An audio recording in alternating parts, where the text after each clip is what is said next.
Anong ginawa sa akin ni ate? Bakit ganito siya? Lapit na tayong magmukhang tao, guys. So, today, merong magpupunta dito. Si Ate Maricar, nandyan na nga siya sa bahay.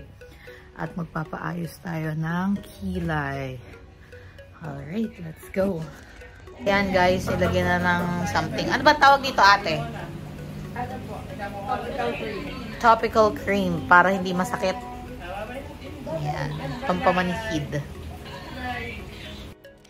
And right after na matanggal na nga yung ating pampamanhid, ang ating topical cream, sinusukatan naman ni Ate Maricar yung ating kilay to make sure na ang itatattoo sa atin for today ay pantay at hindi paling na kilay. Ayan.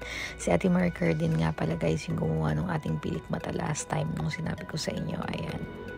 So, nag-train siya sa iba't ibang, I think sa Thailand yata siya nag-train for tattoo. Pero ayan, nakakatuwa. Very na ngayon, parang measured na. Yung huli ko kasi, guys, na pakilay ay hindi ako masyado naging masaya kasi putol siya. hindi siya maganda masyado. So, hopefully ito ay maging maganda at bumagay sa atin. Dito naman, guys, pinatayo tayo ni Ate Maricar para ma-check natin kung meron tayong mga adjustments na gustong gawin dun sa initial na drawing niya ng ating kilay. So, pina-adjust ko nga siya ng konti kasi feeling ko ay yung isang side niya ay kulang pa. Parang hindi siya abot hanggang dulo. So, ayan, ina-adjust niya lang yan dyan. Nakailang adjustments din kami. So, sabi nga, measure twice, cut once, diba? Mas maganda na make sure natin na tama talaga yung itatato kasi permanent yan, diba? So, ayan, nakailang measure din kami. Actually, tama naman yung measurement, guys. Kaso lang nga kasi, syempre, ang face ng tao, hindi naman pantay na pantayan, hindi naman flat ang mukha, diba? So, may part na medyo mas maumbok, may part na medyo mas flatter compared sa iba. So, ganun talaga kaya ang kilay hindi pantay. Pero, given na itatattoo natin siya, gusto natin medyo pantay siya as much as we can, diba? So, ayan, nakailang measure, nakailang adjust para maging happy tayo dun sa kalalabasan. So, ayan, meron pang ginamit si ate dyan na parang ruler. Ayan, makikita nyo. So, yan naman yung shape ng kilay. Kung pataas ba siya, kung pa-curve ba siya. Diba, iba't ibang klase ng kilay yan. So, pinatry niya lang din yan sa akin para makita ko yung difference.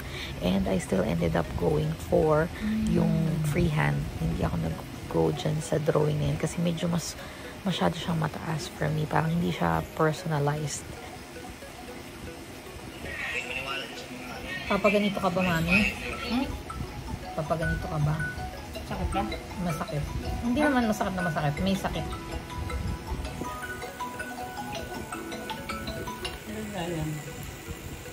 Papanaw-slip din kasi ako. Kaya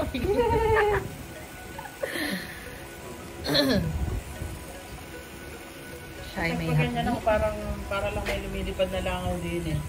Yun ang pakaramdam ko. Parang bulak, lambot. Nung nagpaganon ako ewan ko, ano pagkakaiba niyan? Ano tawag eh? Embroider?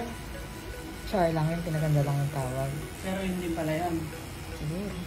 Opo. Masakit lang nga kaya yan doon sa may dulo, doon sa may buto. Kasi yung kasama ko masakit ko yung ganito yun. Yung sa may buto yun. Kaya ako, hindi talaga ako nasaktan. Kasi sabi ko, sasaktan din kita pag sinaktan mo ako. May panlaban. Niloloko ko yung nagagawa. Ano ko sasaktan na lola na ako. Kasi lola ka na, parang gusto. Kailangan lang alagaan ko nga dun sa pamahay. Sa cream, ma'am.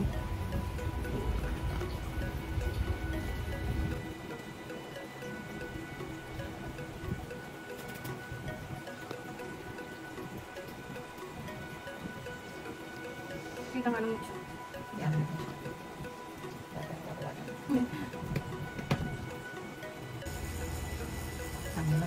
Hindi naman yung magagandang gupit. Yung husband ko talaga. Panalo. Tapat ng Pilomina.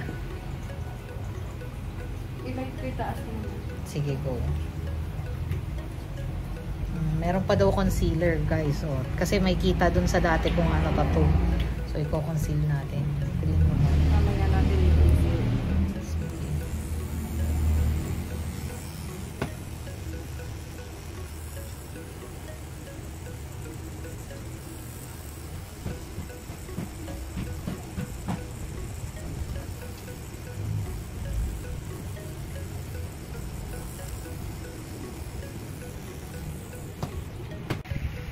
Sana kita kapigil ng papawisan mo. Ano?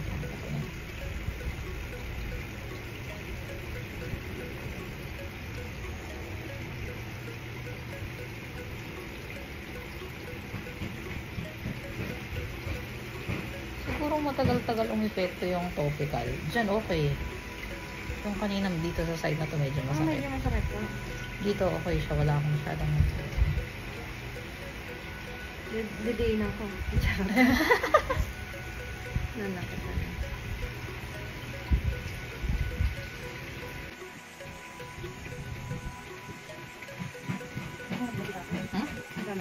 Oo, Diyos ko, alit sa paglalaba yan.